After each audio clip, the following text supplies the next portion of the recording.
Bem-vindas e bem-vindos a mais esse episódio de Investindo com Elas, os caminhos para os seus investimentos, que hoje vai mergulhar no universo dos multimercados com uma ex-atleta que já mergulhou muito nas piscinas, mas que está aqui no mercado financeiro gerenciando recursos na Itaú Asset. Mariana Dre, seja muito bem-vinda, muito prazer ter você aqui com a gente. Veio do Rio para nos abrilhantar aqui nessa série. Prazer, como está você? Tudo ótimo, muito obrigada, Renato. Queria te agradecer e agradecer ao Itaú por essa oportunidade de estar aqui participando desse projeto, dessas gravações. Eu assisti todas, tão incríveis, recomendo que não percam nenhuma e estou muito animada para o nosso papo hoje. Que legal que você assistiu, fiquei feliz. A gente já trouxe a Faiga, também da Itaú Asset, para conversar com a gente aqui sobre gestão de recursos e acho que vai ser um papo super legal, até para explorar um pouco dessa sua trajetória de atleta, né, Mari? Trazer um pouquinho desse aprendizado aqui para a gente.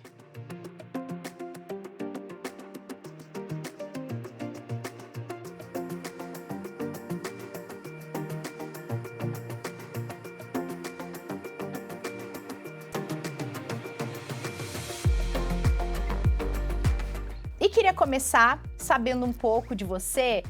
Você estava me contando que está no mercado desde supernova, né? Fez estágio. A relação com o dinheiro, o mercado financeiro, ele está na sua vida desde muito cedo, né? Tá desde muito cedo, né? Eu tenho uma relação com dinheiro assim desde nova, que ela surgiu muito pela vontade de ter mais dinheiro, né? Eu vim de uma família em que eh, eu fui muito rica de educação, de bons exemplos, mas as contas eram mais justas. E eu tinha desde nova ali uma ambição de poder ter mais, né? Pensando nessa coisa da autonomia, de poder tomar as minhas decisões, enfim, viajar pelo mundo, uma coisa que eu gosto muito, morar onde eu quisesse, enfim, desfrutar, né? Porque eu acho que essa coisa do dinheiro, da relação com o dinheiro, ela vem muito assim, a gente pensa em segurança, pensa em autonomia e tem que pensar em prazer também, né? Então eu tive essa relação de querer ter mais e fui educada nesse sentido. Minha filha, você pode ter mais, depende de você. Meus pais viam um potencial em mim, sempre fui aluna dedicada, estudei no Colégio Militar do Rio de Janeiro, enfim, tive que lutar para passar por uma faculdade pública, um concurso difícil, porque meus pais muito provavelmente não poderiam bancar faculdades particulares para os filhos, então foi sempre uma vida de muito foco, disciplina e luta, né? Estudei no UFRJ, no Rio de Janeiro, cursei engenharia de produção e, como a gente falou aqui, comecei super cedo a estagiar no quinto período, tinha 18 anos de idade e é ali que começa a minha trajetória em 2001, já se vão 24 anos. E você teve uma passagem pelo Itaú e faz pouco mais de 2 anos que você está de volta para essa posição na Sim, eu Asset. tive uma passagem na tesouraria do Itaú em 2010 e 2011. Depois, desde 2012, eu mergulhei na gestão de recursos de terceiros, fui sócia de uma asset no Rio por mais de 12 anos. E aí, em 2023, eu volto para o Itaú, dentro do Itaú Multimesas, na Itaú Asset. E hoje sou responsável pela família de fundos Itaú Aurora Yield Plus, multimercados. Bacana. A gente falou um pouco com a Faiga sobre essa estrutura da Itaú Asset Multimesas.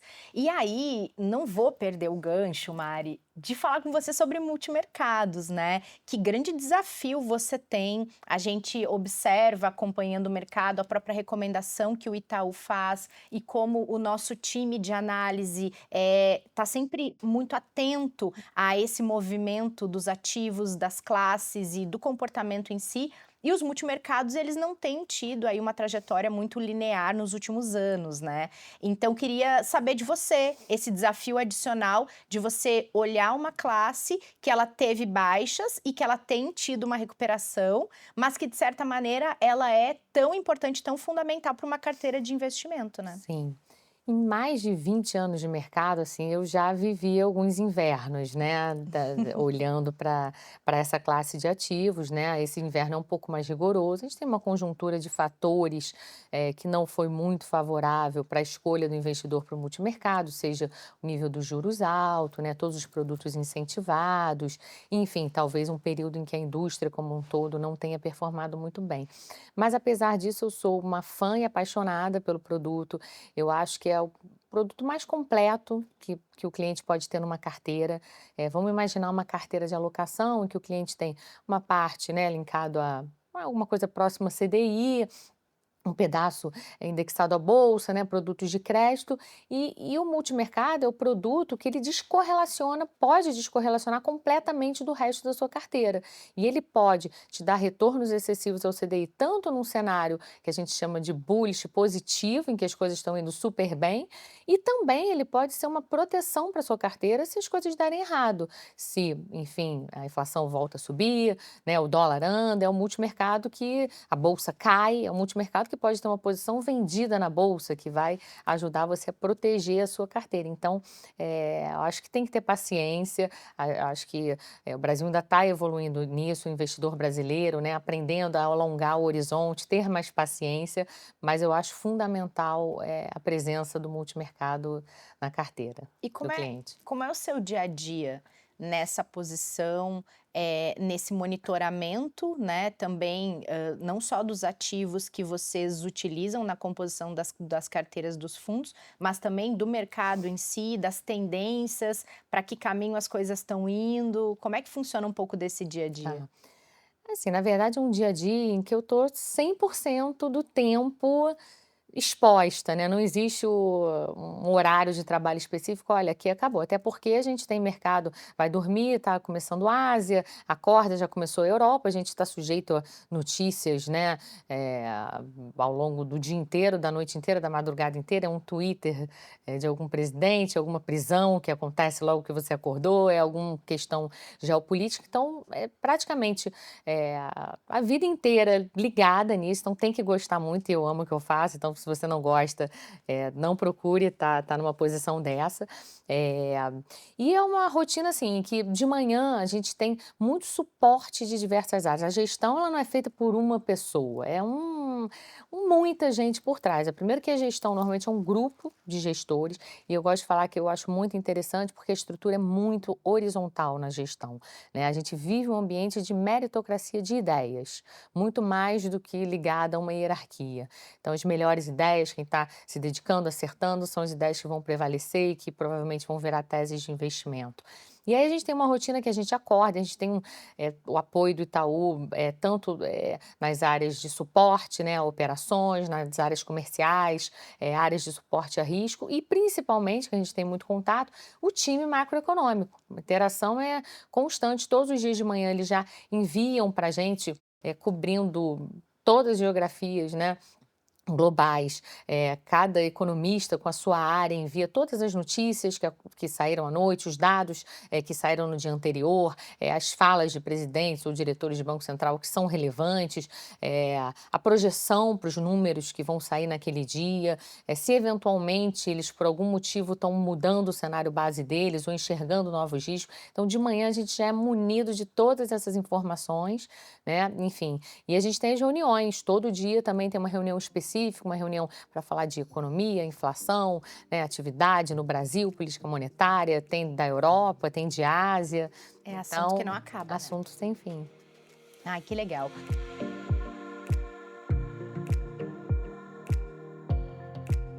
Você tem aí sua super experiência no mercado financeiro, tá nessa posição ali na Itaú Asset, mas é uma trajetória que ela vem na sequência de uma trajetória em outro universo, que é do esporte.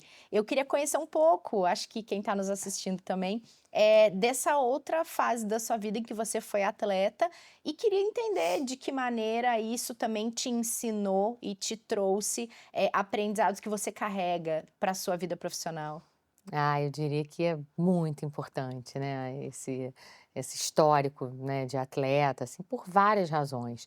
Em primeiro lugar, eu acho que foco, disciplina é uma coisa presente no esporte. Eu fui, desde muito nova, até quase os anos de faculdade, federada, pela natação do Flamengo. Então, é uma vida que, demanda esforço da criança e do adolescente, demanda, abdicar de algumas coisas. "Poxa, vai ter uma festinha, mas amanhã eu tenho competição, tem um evento no final de semana, mas eu vou viajar com a minha equipe para outro estado para competir".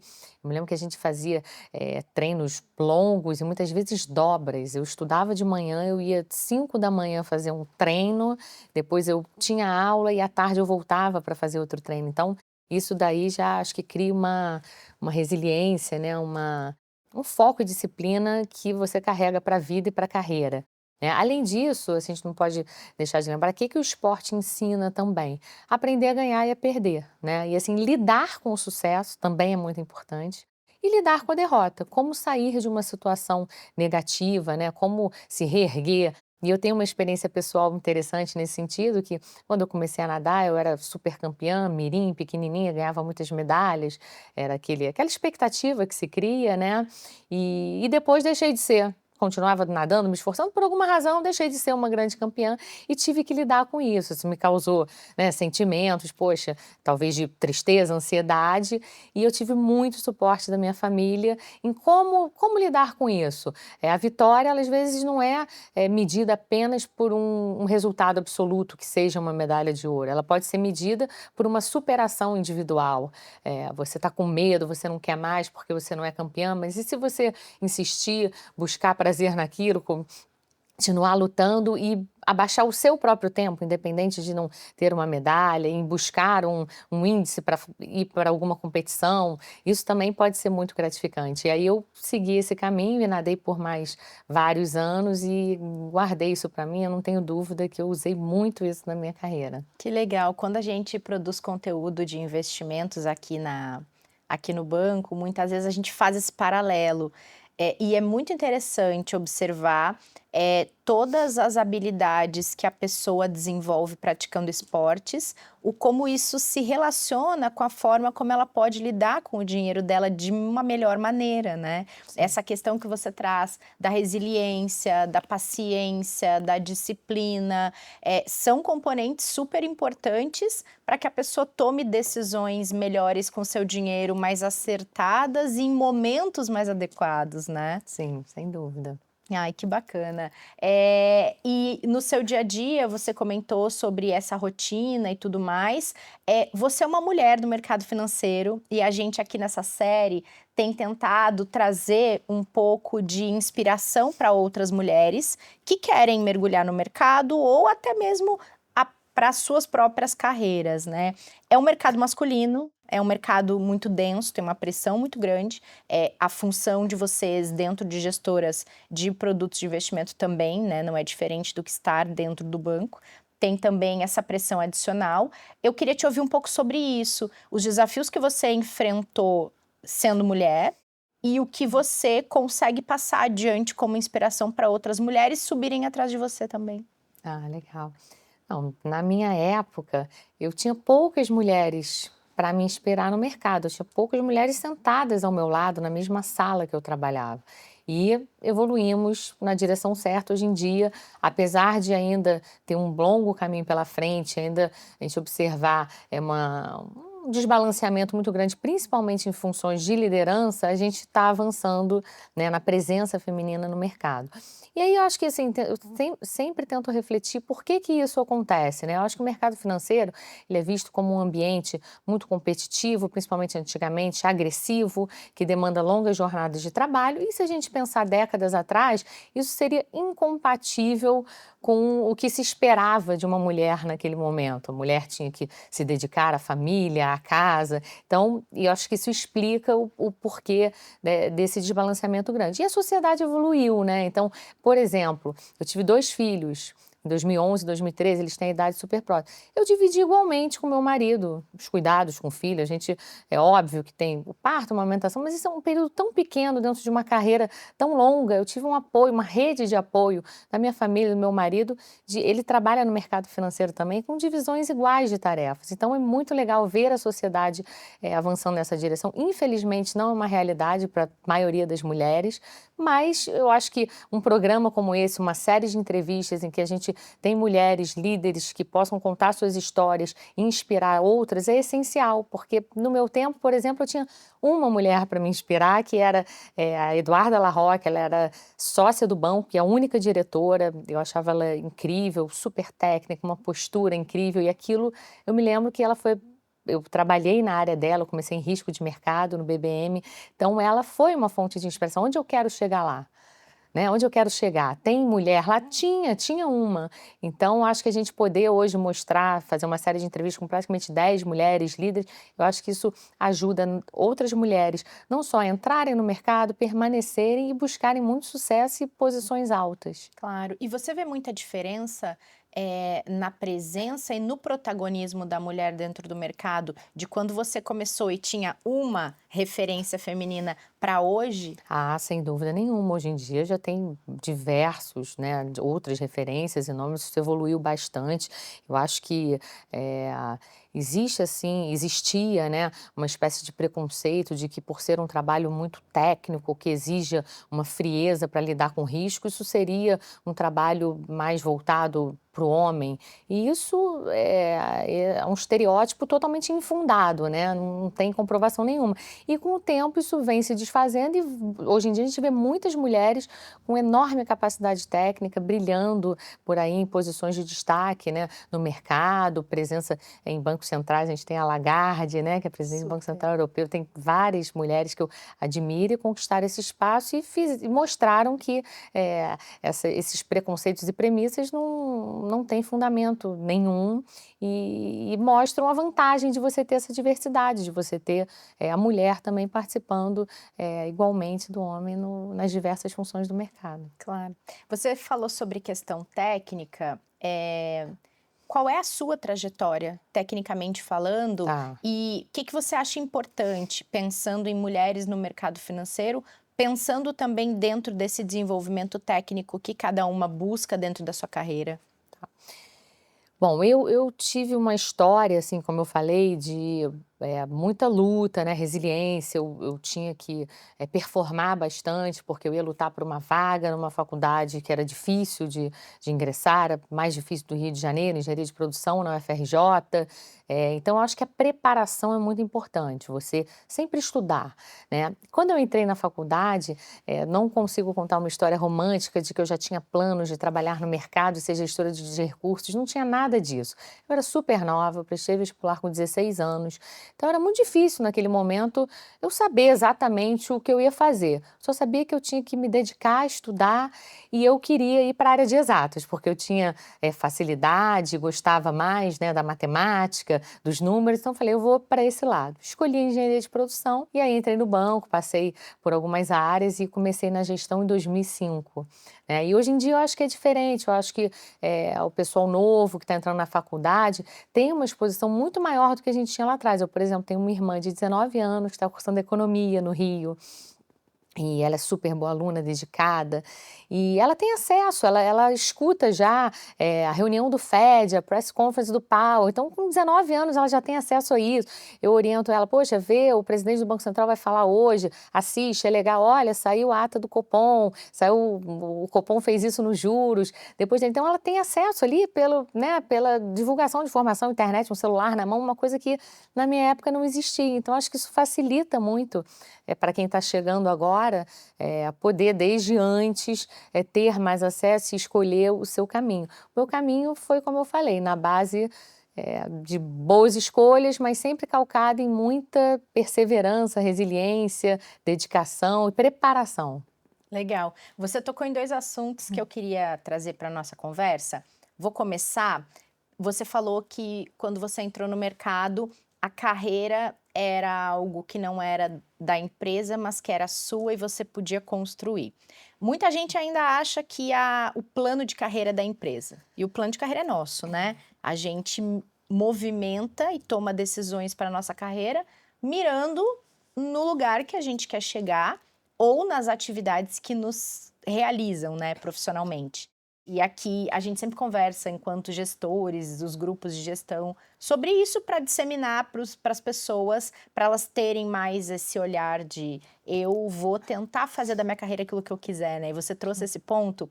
Queria saber quais foram as atitudes que você tomou para sua carreira, que você entende, olhando pelo retrovisor, que te trouxeram até aqui, que fizeram você chegar onde você gostaria, fosse passinho a passinho ou olhando aqui para a trajetória inteira? Ah, legal, gostei dessa pergunta, falar um pouco sobre isso.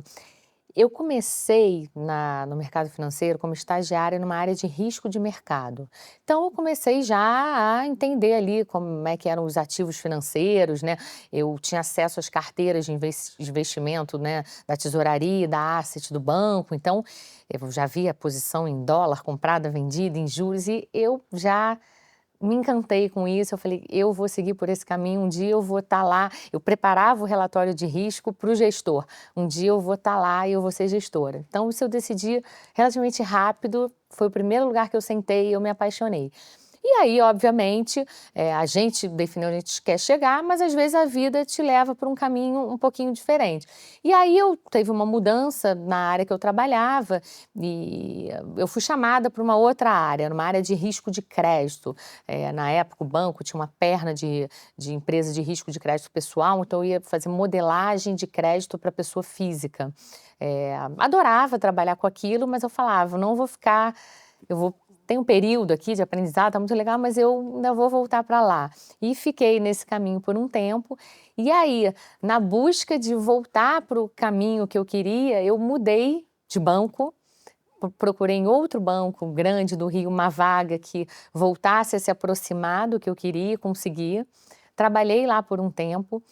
De novo, os caminhos da vida às vezes te levam, né, a fazer uma curva que era não planejada. Eu mudei de área dentro desse banco para uma área que me afastava de novo do meu objetivo. E aí eu fui à luta, eu fui atrás, eu era nova, eu tive coragem, eu voltei no banco antigo que eu trabalhava e falei: "Olha, esse é meu currículo, tem essa trajetória", todo mundo me conhecia, eu tinha feito, né, um bom trabalho, claro, então isso fez com que, poxa, então vamos conversar.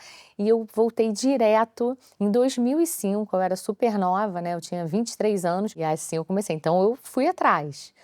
Eu vi o que eu queria e, apesar da vida às vezes me levar para um caminhozinho que não era bem aquele, eu puxava de volta. Claro que com paciência, você não pode se desesperar, porque nem sempre as coisas vão acontecer de forma tão rápida como foi comigo, né? Cada um vai construir a sua história, mas a paciência é importante.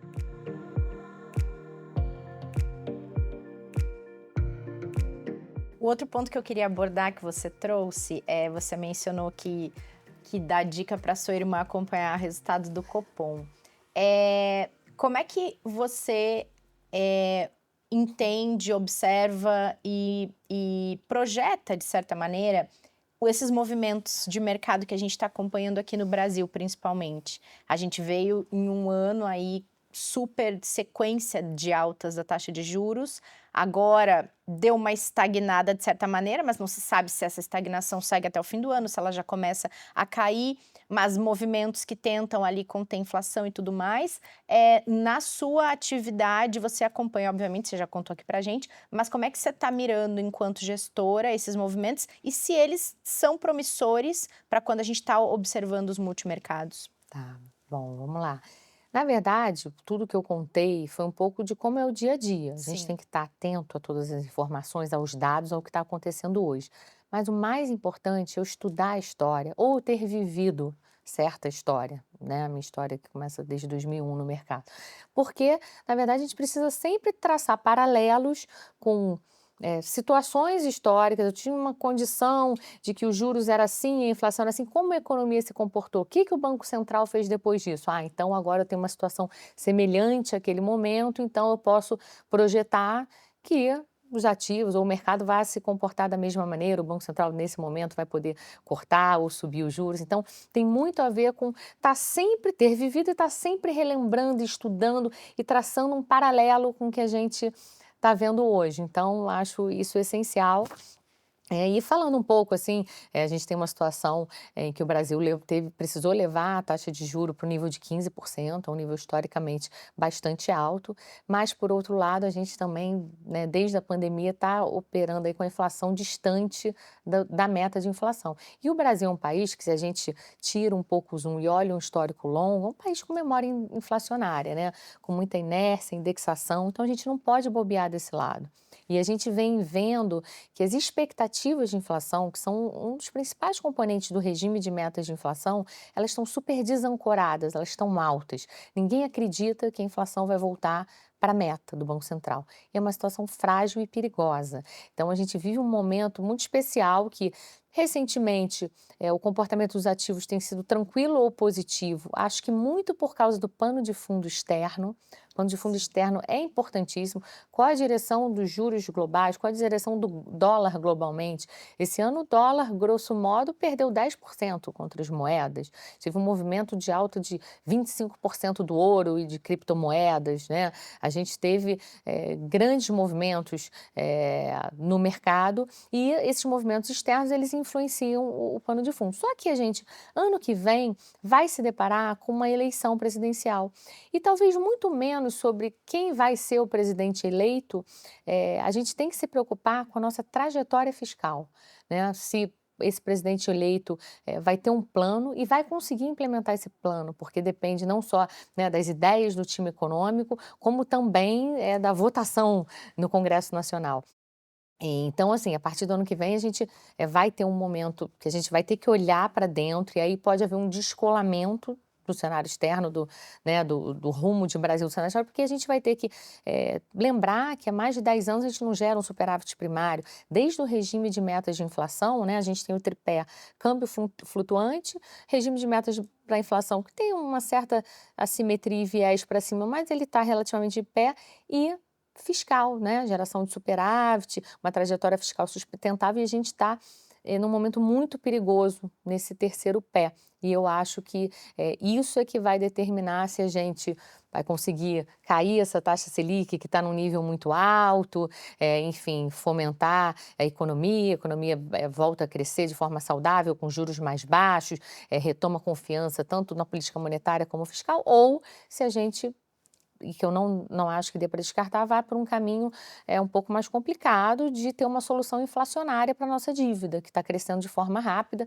pode bater 100% do PIB em poucos anos, então a gente pode ir para uma solução inflacionária. É uma solução em que o multimercado entra. O multimercado ele vai estar comprado em dólar, ele pode montar uma posição que se beneficia de uma alta da inflação e vai ser um ativo de destaque dentro das carteiras. Então, acho que é um divisor de águas o que a gente vai viver aí nos próximos 6 meses a 1 ano.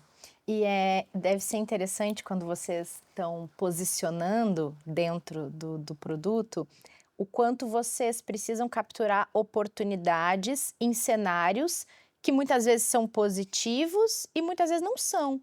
Mas todos eles devem trazer uma oportunidade de investimento que vocês têm que estar extremamente atentos a elas, né? Exatamente. Os fundos multimercados que eu faço gestão, eles são mais focados em juros e moedas. E a gente pode olhar todas as geografias do mundo. Então, eu posso estar comprada em dólar contra a moeda do México ou vendida em dólar contra a moeda do México. Eu posso estar, enfim, em fundos que podem operar a bolsa achando que a bolsa vai subir ou que ela vai cair nos Estados Unidos, né? Eu posso achar que os juros no Brasil vai conseguir cair de 15% e vai voltar para um nível mais saudável, ou que não, dali ele sobe um pouco. Eu posso montar uma tese de investimento de que a inflação em determinado lugar vai ser muito mais alta do que o mercado espera, né? E com alavancagem. Então, é por isso que, como eu já falei, eu sou apaixonada pelo produto. E quando você estava falando sobre moeda, quando vocês olham geograficamente as possibilidades, o que está no topo da lista de vocês fora Estados Unidos? A gente olha para a Latam, né, a gente olha para países regionalmente próximos, histórias parecidas, né, tempos de regime de meta próximo, porque a gente acaba que tem uma expertise, né, a gente por estar aqui no Brasil, maior em Brasil, até os fundos que eu opero têm uma concentração de risco maior em Brasil, mas quando eu falo da gente olhar a história, o que vai ser mais fácil de eu replicar? Algum país de alguma forma semelhante, que já teve inflação alta lá atrás, né, implementou regime de metas, também já acumulou reservas em dólar em algum momento, ou voltou a acumular agora, como é o caso do Chile, enfim, ou que tem as expectativas de inflação desancoradas. Os investidores brasileiros, eles puderam tirar bastante proveito do movimento pós-pandemia global de alta de inflação. O mundo, principalmente desenvolvido, não estava acostumado a ver inflação alta há 40 anos. Nem juro, né, no caso dos Nem Estados Unidos. juros. E no Brasil, a gente, toda hora, um ciclo de alta, um ciclo de baixa. E o investidor brasileiro, né, os gestores de multimercados conseguiram capturar muito bem, melhor do que o investidor lá fora, justamente por essa analogia, né, esse momento que foi muito parecido e que eu acho que ainda continua sendo, porque falei bastante do problema fiscal do Brasil, mas ele é global. A gente tem expansão fiscal nos Estados Unidos, a gente está contratando expansão fiscal na Europa por questões geopolíticas e etc. Então, eu acho que a história e do Brasil, né, nessa questão fiscal inflacionária, ela está ajudando bastante a gente olhar outros países no mundo. Legal. O mercado cripto já impacta o mercado de multimercados? Ele é uma referência, ele opera 24 horas, né, como eu citei aqui, o Bitcoin subiu 25%, o ouro subiu 25%, então assim, você tem um tom, né, de se o mercado ele está com mais apetite a risco ou menos apetite a risco, é mais nesse sentido, ele ainda não é tão explorado por todos os gestores, ele não tem uma presença ainda significativa nas carteiras de multimercado.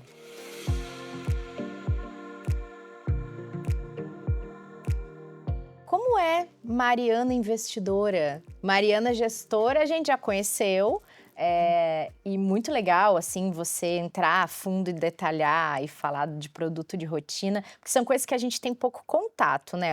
Tanto a pessoa que investe, como muitas áreas do mercado que não estão dentro da gestão.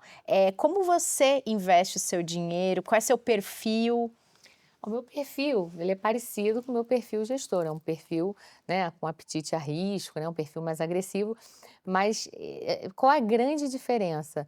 Eu gasto 99% do meu tempo pensando na gestão dos recursos no trabalho. Então, eu não gosto de gastar tempo nenhum, não me sobra tempo para pensar de forma, né, muito detalhada o meu portfólio. Então, qual é a solução que eu encontro? Eu aloco a maior parte dos meus recursos nos fundos multimercados que eu faço a gestão. Então, isso simplifica, eu consigo ter menos uma função e me dedicar integralmente, né, toda a energia na gestão dos recursos que estão lá com a gente. E aí, obviamente, a gente tem que ter um recurso em caixa, né, para disponibilidade, para necessidade mais urgente. Eu gosto de ter um pedaço do meu portfólio ligado a dólar, moeda estrangeira, um pouco da história que eu contei aqui das minhas preocupações mais estruturais com o Brasil. Então, é mais ou menos essa cara. E como é a relação dos seus filhos com o dinheiro? Já Ah, começa em casa, né? é legal porque os pais, os dois são gestores, né, trabalham com isso. E a gente teve o período da pandemia, que foi um período único, que a gente trabalhava em casa e eles presos dentro de casa, então eles já têm acesso, eles veem, eles pedem para ver como é que está o gráfico do dólar, já entendem, eu falo, vai ter uma decisão do Banco Central, eles já sabem, vai subir os juros, vai cair os juros, então eles já são super interessados, o mais velho vai fazer 14 anos, mas já diz que quer fazer economia, que Olha quer só. trabalhar, já tem uma grande inspiração. A gente está falando de inspiração aqui, porque inspiração é isso, é você ter o exemplo, você admirar, de certa forma, você eventualmente se identificar e falar, eu posso chegar lá, eu vou chegar lá. Então, é por aí. Ai, que bacana, Mari. Muito legal conhecer mais da sua trajetória, conhecer um pouco mais da sua vida e desses aprendizados que você carregou ao longo da trajetória para chegar até aqui. A ideia aqui é muito a gente mostrar a diversidade, inclusive, né? A gente trouxe aqui pessoas, mesmo estando todas dentro do mercado, de universos muito diferentes. Então, você traz esse componente do esporte para a sua vida e da sua trajetória na gestão de ativos. Outras pessoas trouxeram aqui, muito legal, o componente da academia, né, da trajetória educacional dentro da faculdade e depois entrada do mercado. Então, isso é muito legal. E a gente, falando de mulheres com mulheres, também trazer diversidade para essas conversas. Então, queria te agradecer muito ter participado, ter vindo até aqui conversar com a gente. Foi muito bacana e espero que quem esteja nos acompanhando aqui goste também do nosso papo. Foi um prazer enorme, muito obrigada. E vocês que acompanharam essa conversa, espero que tenham gostado, tenham se inspirado, já que é o objetivo aqui da nossa série. E fiquem atentas e atentos que vem mais investindo com elas pela frente. Até lá!